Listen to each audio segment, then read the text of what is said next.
হ্যাঁ হ্যাঁ, আমাকে সেদিনকে বলেছিল তুমি বাড়িতে আসবি আমার। দেখো আমাদের এটা কি সম্পর্ক আমি বলতে পারছি না, বলতে তাহলে কি সম্পর্ক ছিল, আমি নিশ্চয়ই করার জন্য এসেছিল। তো তোমাদেরকে আমি সব কিছু প্রমাণ সহ আমি এখন উত্তর দেবো। আমি ভিডিওটা স্টার্ট করার আগে আমি কোনো ইন্ট্রো কিচ্ছু দিচ্ছি না। স্টার্ট করার আগে প্রথমেই আমি দিচ্ছি কিছু স্ক্রিনশট, তোমরা এগুলো দেখো, তারপর আমি ভয়েস রেকর্ড দিচ্ছি সেটা শোনো, তারপর আমি আরো কথা তো বলছি। তো দেখো, একের পর এক রমণীর হাত ধরে ভালোই স্টোরি লাগিয়েছেন বাবু নিজেরাই। দেখো প্রত্যেকটা মেয়ে আলাদা। আর এই যে তার মার এত বড় মুখের কথা যে আমি দেখে শুনে ছেলের বিয়ে দিয়েছি, তোমার ছেলে প্রেম করেই বিয়ে করেছে, এই তার প্রমাণ দিয়ে দিলাম, দেখে নাও। স্ক্রিনশটগুলো প্রথমত দেখে নিলে যে বাবুর চরিত্র এমন কিছু ভালো ছিল না যে সে আমার নামে একটা মিথ্যা কথা বলেছে। হ্যাঁ মিথ্যা বলছে তার কারণ হয়তো রেকর্ডিংটা সত্যি, বাট ওটা পুরোটা সত্যি না। আমি কোথাও যাইনি, না কারোর সঙ্গে রাত কাটিয়েছি, না কোথাও ঘুরতে গেছি। ওই রেকর্ডিং এর মধ্যে আমার পিসিও বারবার বলছে আমার বাড়ি ছিল, আমার বাড়ি ছিল। আমি অ্যাকচুয়ালি আমার দিদি বাড়ি থেকে এসে আমার পিসির বাড়িতেই ছিলাম। আর আমার পিসি বাড়ি হ্যাবক কিছু দূরে না, আমাদের বাড়ির থেকে 4-5টা দূরে, মানে রাস্তা দিয়ে বেরিয়ে একটা গলি পড়ে, গলি 2-3টা বাড়ির পরে আমার পিসির বাড়ি, আমি ওখানেই ছিলাম। তারপর তোমাদেরকে কিছু রেকর্ডিং শোনাবো, তারপর আমি সব কিছুর ক্লারিফিকেশন দেবো যে কি থেকে কি স্টার্ট হয়েছে, কার দোষ কার গুণ, তোমরা বিচার করে নিও নিজে থেকে। আমাকে অনেকে আবার কথা শোনাচ্ছ, বাট আমার অ্যাকচুয়ালি কোনো দোষ নেই, তোমরা নিজেরাই শোনো। রেকর্ডিং স্টার্ট করছি। প্রথমে একটা মেয়ের রেকর্ডিং আছে, সেটা শুনে নাও নিজেদের কান দিয়ে তোমরা। পাঠানো যায় না, আরে না গো, বুঝতে পারছো না। ও প্রথমে ভিডিওটা রেকর্ডিংটা পুরোটা শোনানোর আগে আমি বলে দিই ব্যাপারটা কি নিয়ে কথা হচ্ছে। আমি বাড়িতে বসেছিলাম, একটা মেয়ে আমাকে ওয়ান টাইম ভিউ করে একটা ভিডিও, মানে স্ক্রিন রেকর্ডিং, ভিডিও কলে স্ক্রিন রেকর্ডিং পাঠায়। স্ক্রিন রেকর্ডিং এর মধ্যে ছিল এই তোমাদের প্রিয় মিঠি দিদিভাইয়ের যে দাদা, আমার এক্স হাজবেন্ড, তিনি একটা মেয়ের সাথে খুব মনের আনন্দে কম্বল মুড়ি দিয়ে কথা বলছে। সেখানে ওই ভিডিও কলের মধ্যে ইঙ্গিত দিচ্ছে, একে অপরকে চুমু দিচ্ছে আর চোখ মারামারি করছে, ভেঙাচ্ছে, এরম ইশারা এরম করে কাছে ডাকাডাকি হচ্ছে। তো সেই ভিডিওটা আমাকে ওয়ান টাইম করেই পাঠানো হয়। আমার হাতের কাছে অন্য কোনো ফোন ছিল না, তখন আমি আইফোনও কিনিনি। তো সেই রেকর্ডিং এর প্রমাণটা তো নেই, তবে সেই মেয়েটার সঙ্গে আমার ফোনে কথা হয়েছে, সেই কিছু রেকর্ডিং আছে, সেটা তোমরা শুনে নাও। সেটা আমি পুরোটা শোনাচ্ছি, এই বিষয়টাকে বলে দিলাম। তুমি দাও আমার ভিডিওটা দেখো, তুমি যে আমাকে বলেছিলে ওয়ান টাইম করেই ভিডিওটা আমি তোমাকে পাঠাই। হ্যাঁ আমি তো বলেছি যে আমি তো রেকর্ডটা করিনি, তোমাকে তো বলছি। আর দেখো আমি কথা বলি, তুমি আরো দুজনে ভিডিও বলা কথা বলি, হয়তো আমার ওর ভিডিও ফেসবুকে ছাড়লো কি করে, আমার কাছে একটাই কোশ্চেন। আমি নিশ্চয়ই ছাড়তে যাবো না, মানে আমার লাইফটা নষ্ট হোক আমি চাইবো না। ভিডিওটা বানিয়েছে কি গেছে, যা দেখছি গেছে, ভিডিওটা বানিয়েছে কি ওরকম ভাবে, সেটাই তো কথা। আমি তো জানি না, আমি নিশ্চয়ই চাইবো না যে আমার সম্মানটা নষ্ট হোক। আর এটা স্ক্রিন রেকর্ডিং করা, এটা ভিডিওটা বানানো, এটা স্ক্রিন রেকর্ডিং করা, আমি ড্যাম শিওর। আচ্ছা কখন কথা হতো তোমার সাথে ওই ভিডিও কলে? ভিডিও কলে আমার কথা হতো, দাঁড়াও, যখন হয়তো তুমি একবার আমার সাথে বাথরুমে গিয়েও কথা বলেছে। তারপরে তুমি যখন আসতে তখনও ওই রাত্রেবেলার টাইমটা, ও রাত্রেবেলা আমাকে মেসেজ করতো 1টা নাগাদ, তখন আমি 10 দূর ঘুমিয়ে পড়তাম। সকালবেলা হলেও আমাকে SMS করতো, ভিডিও কলে কথা বলতো আমার সাথে। আমি আর কি, আর কখন, যখন প্রপোজ করেছিল নাকি কোনোদিনও? হ্যাঁ প্রপোজ করেছিল নাকি কোনোদিনও? প্রপোজের থেকেও বড় কিছু আমাকে বলেছিল যে ঘুরতে যাবি, দেখা করবি আমার সাথে, এটা আমাকে বলেছিল। আর হ্যালো তোমরা এরকমও বলেছে আমাকে। আর একটা কথা জানো কি বলো? কথাটা হচ্ছে তুমি ইয়েকে চেনো? কাকে? মাম্পি দিকে চেনো? মাম্পি দি না, আমি ঠিক চিনি না। আরে দক্ষিণাঞ্চল ওখানে থাকে। হ্যাঁ হ্যাঁ মাম্পিকে চিনি। ওর কোন যায় মানে না, ওর কোন দিদি না কেউ একটা হবে, তাকে SMS করে বললো তো দেখো আমি তোমাকেও সেম কথা বলেছি, তো মিঠিদিকেও সেম কথা বলেছি। সেম কথা শুনে কি বললো? আমার সাথে তো তর্ক করলো। যাই হোক, এরকম বলার পর তখন উজ্জ্বলের সবকিছু ডিনাই খাচ্ছি, সবকিছু। আমি বিশ্বাস করেছি তোমার কথা। আর যখন মিঠিদিকে বললাম যে কি সম্পর্ক ছিল, আমাকে বলে যখন মিঠিদি আমাকে বলছে এতদিন যদি দেখা করতাম তাহলে হয়েও যেত, এটা কোনো মানে ব্যাপার না, এটা কমন ব্যাপার। কমন তো অল্পই না। এবার আমি কি বলবো বলো, আমাকে তো বলেই যাচ্ছে তো বলেই যাচ্ছে, তো উজ্জ্বলটা পুরোপুরি ঘটনাগুলো সব ডিনাই খাচ্ছে। তারপর আমাকে মিথিদি বলছে যে হ্যাঁ আমি মানলাম যে আমার দাদারও দোষ আছে, তোরও দোষ আছে, তুইও কম দোষ করিস না। আমি যে অবশ্যই আমার দোষ আছে, আমার দোষ নেই কেন? দাদার দোষেরটা কি হবে? তোমার দোষ আমি বাদ দিলাম। আর বলেছে যদি কিছু হয়ে যেত তখন কি নিয়ে নিতিস বা এরকম কিছু একটা বলেছে, জানতেন এরকম হবে হয়তো, এরকম বলেছে। তাহলে ভাবো, আমাকে থার্ড ক্লাস বলেছে, আমাকে পুরো বাজে বলো, ঠিক আছে আমি নয় মানলাম, কিন্তু আমি এইটুকু বললাম বউ থাকা সত্ত্বেও আমাকে এরকম কথা কে কেন বলবে? আর একটা কথা, যদি বন্ধুই ভাবতো তাহলে ওই বাজে লজিকে টেনে আমাকে এই কথাগুলো বলতে পারতো না, যদি আমাকে বন্ধুই ভাবতো। সে তোমার যে বন্ধু ভাবে না, ভালো মতন জানি, তোমার কথা আমার বিশ্বাস আছে, তুমি চাপ নিও না। আমাকে মিথ্যে দিয়ে এটাও বলে যে তুই যেটা করছিস সেটা ঠিক করছিস না। আরে কিছু হবে না, তুমি বেকার টেনশন নিচ্ছ, যদি কিছু হয় দাদা সম্মানই যাবে, কারণ আমি তো রয়েছি সাথে। কি বলবো তোমাকে তোর, আমি রয়েছি তো, টেনশনের কোনো ব্যাপার না। আমি তোমাকে বিশ্বাস করে সব বলছি। আমি আরে না, আমি আছি। আমি চুপ কর না, একটু বলতে দে না, সিরিয়াস কথা হচ্ছে, আর কি মারছিস? বিশ্বাস করো, আমি যেভাবে বললো না তুমি বিশ্বাস করো, আমি না যেভাবে ডিনাই খাচ্ছিল উজ্জ্বল, আমার সাথে ডিনার খায়, তোমায় আমি কি বলবো? কিনবো ওটা হয়তো ইয়ার্কি মেরেও বলতে পারে। হ্যাঁ এটা আমি মিঠি দিয়ে আমাকে বলছি যে ঘর ভাঙার কথা, আমার তো আমি নাকি এটা বলেছিলাম। ঠিক আছে, ও যখন সব ডিনাই খেয়েছে সবকিছু বলেছে, তাহলে আমিও অবশ্যই ডিনাই খাবো, তাহলে আমিও বলবো যে না এরকম কিছু হয় না, ওটাও সব ইয়ার্কি ছিল, হ্যাঁ কি না? একটা ছেলে হয়ে ডিনাই করছে, কিন্তু মিঠিদি তো আমাকে 3 নম্বরের মেয়ে বললো, ঠিক আছে আমি এটাও মানলাম, কিন্তু কি করে? কি বলেছে তোমার 3 নম্বরের মেয়ে? কোন মুখ দিয়ে? দুটি রেকর্ড আছে আমার কাছে, আদার্স কোনো প্রমাণ তো নেই, তবে হ্যাঁ ভিডিও কলের কথা বলার রেকর্ডিংটা আমি দেখেছি। এখান থেকে আমাদের ঝামেলা শুরু হয়। আমি যখন তার মা আর বোনকে জানাই, এই রেকর্ডিং গুলো পাঠাই যে এরম এরম ব্যাপার, আমাকে খালি ওর বোন একটাই কথা বললে, মেয়েটা ভালো না, মেয়েটা ভালো না, মানে ওর দাদা পুরোপুরি ধোয়া তুলসী পাতা। ঝামেলা ওখান থেকে স্টার্টিং হওয়ার পর যে ও চুপ ছিল তা না, ও পার্টির লোকজন ওরা ডেকে এনে ঝামেলা সৃষ্টি করেছে। ডিভোর্সের জন্য আমি ওই মুহূর্তে কিছু বলিনি, ওরাই বলতো হয় বাড়ি আসো নয় ডিভোর্স দিয়ে দাও, কিন্তু আমার মাথা ওই টাইমে এত পরিমাণে খারাপ ছিল, আমি বলতাম যে আমি এখন কিছুদিন বাড়ি থাকবো, আমার যতদিন না মাথা ঠান্ডা হবে আমি বাড়ি যাবো না। আমি ওকে বলতাম না যে আমি কোনো দিন যাবো না, ওরা নিজেরাই চাইতো এরকম। আর ওই ঝামেলাটা যে বলছে আমি সারাদিন বা সারা রাত অন্য ছেলের সঙ্গে ঘুরেছি, আমি ওরকম সারা রাত বাড়ির বাইরে থাকি না। আমি তোমার বাড়ির মা বোনেদের মতন একদমই নই, আমি কোনোদিন মা বোন তুলে কারোর কিছু বলি না, আমি আজকে বলছি। এইবার আমি রাতের ঝামেলাতে আসি, যখন আমাদের ঝগড়া ঝামেলা হতো, এরকম একবার না 2 থেকে 3 বারের ওপরে এরকম হয়েছে, আমার সঙ্গে ঝামেলা হয়েছে। ওমায় লাথি মেরে খাটের থেকে নামিয়ে দিয়েছে, এরকম লাথি মেরে বলছে দূরো দূরো আমার খাটের থেকে নাম, আমার খাটের থেকে নাম।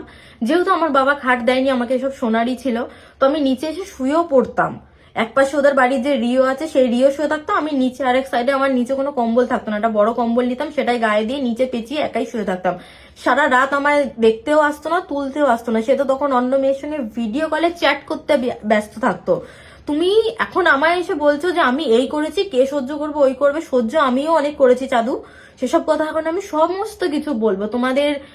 এতদিন বলিনি বলে যে বলবো না তা না। এইসব ঝামেলাগুলো হলো যখন আমরা কাশ্মীর ঘুরতে যাই, সেম ঝামেলা। কাশ্মীরে গিয়েও আমার পায়ের ওর যে বুটটা আছে সেটা খাটের উপর ছুঁড়ে মারে, আমার গালের এই জায়গাটা লাগে। ঝামেলা জাতি হতো, আমরা নিজেরাই মানিয়ে নিতাম। আমি 1 বছর মানিয়ে নিয়েছি, কিন্তু স্টার্টিং হয় যখন খালি ঝামেলা হলো বলতো যে ডিভোর্স দে ডিভোর্স দে ডিভোর্স দে, বন্ধুদের সামনে অল টাইম আমায় ছোট করতো। আমায় খালি বলতো কি, আমি যদি জানতাম যে আমি আর ডাক্তারিতে যাবো না, তাহলে আমি এত তাড়াতাড়ি বিয়ে করতাম না, আমি কত সুন্দর মেয়ে পেতাম। তা আমি দেখলাম তুমি অনেক সুন্দর মেয়ে পেয়েছো, সুখী হও তোমার জীবনে, তুমি কেন আমার পেছনে লাগতে এসছো? বন্ধুদের সামনে সব সময় কথা বলতো, ছোট করতো, অপমান করতো, আর এটা বাড়ির লোক খুব ভালো মতন সায় দিত, আমায় কখনো কোনো সম্মান দিয়ে কথা বলতো না। তুই তুকারি যা নয় তা বলতো লোকের সামনে। এমনকি ওদের বাড়িতে যে আসে ওদের দয়াল বাবা, তিনিও এই সময় বলতো যে বৌমা এই কাঠগুলো থেকে পেরেকগুলো ছাড়িয়ে দাও, এই করে দাও, ওই করে দাও। আর খালি বলতো কেন করবি না, আমার মা করতে পারলে, এইখানে এই পাড়ার মহিলারা সব মাঠে চলে যায় কাজ করতে, তুই কেন পারবি না? তো আমি স্বামী স্ত্রীর ঝামেলার মধ্যে আসছি, মা বোনের ঝামেলা আমি কোনোদিন তুলিনি যে চলো ঠিক আছে, ওর বোন আমার সঙ্গে প্রথম কোনো খারাপ ব্যবহার করেনি, কিন্তু লাস্ট টাইমেও ছাড়েনি। ঝামেলা শুরু হয় আমি যখন বাড়িতে আসি, বাড়িতে ভালোভাবে ঘুরতে আসি। আমার মায়ের শরীর ভালো ছিল না, আমি জানিয়ে আসি যে আমার মার তো শরীর ভালো না। তোমরা হয়তো দেখেছিলে একটা প্র্যাঙ্ক ভিডিও, যেটা আমার গায়ে জল ঢেলেছিল, লাস্ট প্র্যাঙ্ক ভিডিওটা এখন হয়তো নেই। সেই দিনই আমি বাড়িতে আসি, আমার মার শরীর ভালো ছিল না বলে আমি জানিয়ে আসি মা অসুস্থ, আমি একটু 2 দিন বাড়িতে গিয়ে থাকবো। আমায় ভালোভাবে বললো যাও। মার শরীর 2 দিন আমি ছিলাম। 3 দিনে দিন যখন আমার জামাইবাবুর জন্মদিন থাকে, আমার দিদি বললো তুই যখন বাপের বাড়ি রয়েছিস আয়, কারণ আমার শ্বশুর বাড়ির থেকে যাওয়ার পারমিশন ছিল না, আমায় যেতেও দিত না। তো আমি তার পারমিশন নিই ফোন করে যে দিদি এরম নিমন্ত্রণ করেছে, আমি কি যাবো? তখন আমায় বললো যে হ্যাঁ যাবি তাহলে যা। গেছি, ওই রাতটা ছিলাম, পরের দিন সকালবেলা ফোন করে বাড়ি আয়, এখনই বাড়ি আয়। আমি বললাম খুব রোদ্দুর, আমি বিকেলে যাই।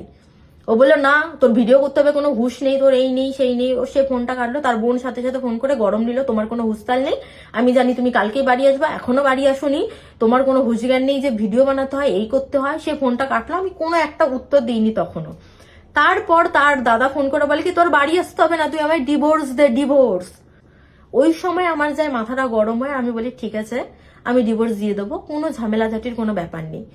সেই কথাটা বলে আমি বাড়ি আসি। তার মা কিন্তু তার ছেলেকে মানে ছেলেকে পাঠিয়ে দিলে পারতো যে যা বাবা বৌমাকে বাড়ি নিয়ে আয়, তার মা সেটা করেনি। তার মা সেটা করার বদলে ইম্পর্টেন্ট মনে করেছে না আগে ঝামেলা হয়েছে সেটা সবাইকে জানাই। গুজরাটে তার মামারা থাকে, প্রথমে তার মামাকে ফোন করে বলে এই এই ঝামেলা হয়েছে। তার মামা যখন আমায় ফোন করে, আমি ভালোভাবে সম্মানের সাথে মামার সাথে কথা বলি যে মামা ও আমার সঙ্গে খুব ঝামেলা করে, আমার সঙ্গে প্রত্যেকদিন অশান্তি করে, ঝামেলা হলে রাত্রেবেলা খাটের থেকে ফেলে দেয়, আমায় মারধর করে, আমায় খুব নোংরা নোংরা ভাষায় গালাগালি করে, সবসময় বলে আমার থেকে অনেক ভালো মেয়ে পাবে, আমি সেই বাড়িতে কি করে যাই, আমি কি কুকুর নাকি যে তিনজন মিলে সেই বাড়ি থেকে তাড়াবে, আমি আবার একা একা সেখান দিয়ে চলে যাব।